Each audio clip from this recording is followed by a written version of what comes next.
Hey guys, pag-usapan naman natin ngayon kung paano ko ginawa tong picture na to, kung paano ko siya in-edit. Pinost ko siya noon sa Instagram and Facebook and I got a lot of good feedback. And nagustuhan nila yung pagka-color grade and yung parang cinematic vibe talaga ng picture. Ginamit ko sa paggawa na ito as Lightroom and Photoshop, but yung Photoshop is yung pag-stitch lang ng photos and yung text sa gitna. So, pwede kayong gumamit ng PixArt man or kahit anong to stitch. But color grade, I used Lightroom. Ito yung before photos nung tatlo. And ito yung after sa Lightroom. Nawa-walkthrough ko lang kayo sa edit na ginawa ko. At explain ko kung ba't ko ginawa yun or yun. Then, if you stay at the end of the video, makukuha nyo yung link to download the preset na ginamit ko dito. And you can try it for your own photos if you want to. So, let's get right into it.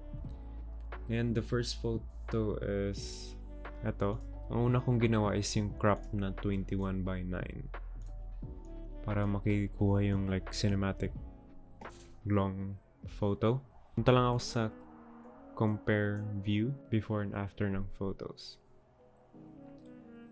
So, ang una kong ginawa is tinaas ko talaga yung shadows and whites, makikita nyo rito, para mabawasan din yung contrast kasi usually less yung contrast sa mga cinematic like films. May details kayong makikita sa shadows sa may dark areas. So, tinaas ko siya pati yung whites para makuha yung glow effect dito sa may windows. Makita niyo yung window light. Like, super washout siya pero okay lang para sa akin. Kasi may highlights ako, binaba ko yung clarity ko. Now, what the clarity does is pag binaba ko, makukuha niyo yung parang glow. Makita niyo pag in-exaggerate ko, may glow na nangyayari dun sa bright parts of the photo.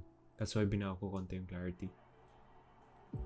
Now, the main like effect ng edit na to is from the tone curve at saka split toning. Now, for the RGB tone curve, ginawa ko lang si simple S curve. And then, pumunta ako sa each channel, red, green, and blue, para gawin lang itong like simple edit. Red,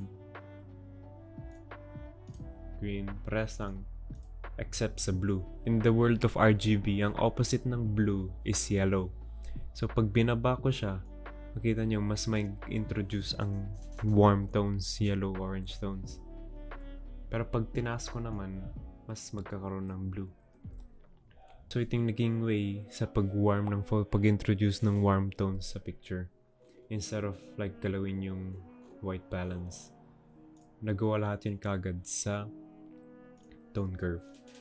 HSL panel naman, walang masyado except yung saturation. So, syempre, it's cinematic vibe. Feeling ko medyo desaturated yung mga kulay. Dinisaturate ko sila, especially yung blues, greens, and whatever. Then, tinaas ko yung or yellow ulit para sa highlights natin.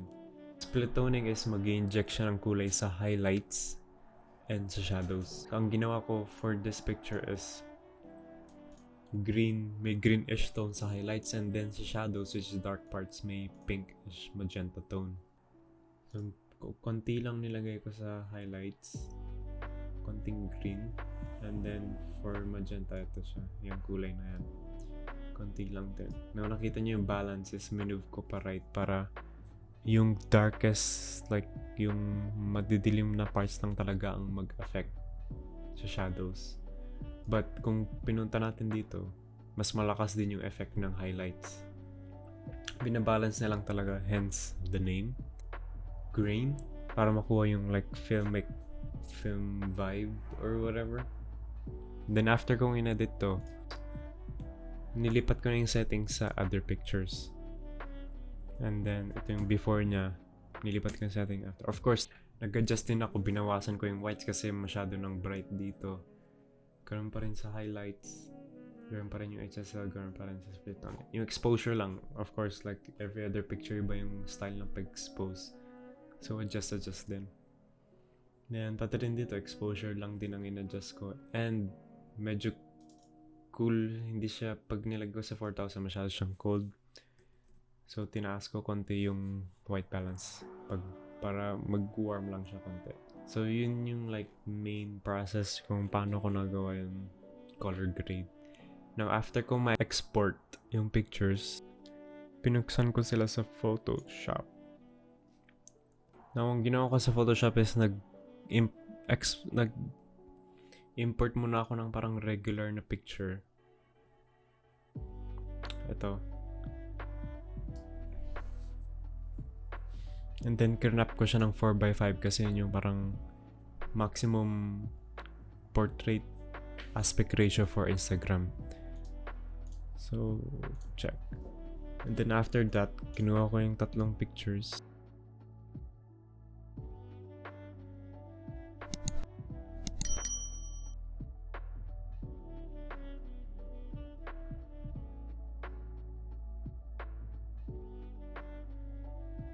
Then yung font na ginamit ko dito is I think was wala siya dito. Wala. Kasi ni-reset ko pala yung Windows ko. But the name of the font was I think England. Search ko lang sa thefont.com. Yes, ito yung font na ginamit ko. Free lang siya so pwede nyo gamitin. Download nyo lang sa thefont.com if you're on PC para ma-install yung font. And you can use whatever you want. The link for the preset na ginamit natin dito will be linked down below. Pwede nyo siyang gamitin, download nyo, do whatever you want with it.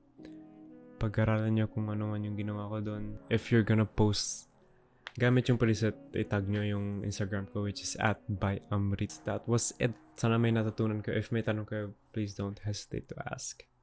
Thank you for watching. Bye.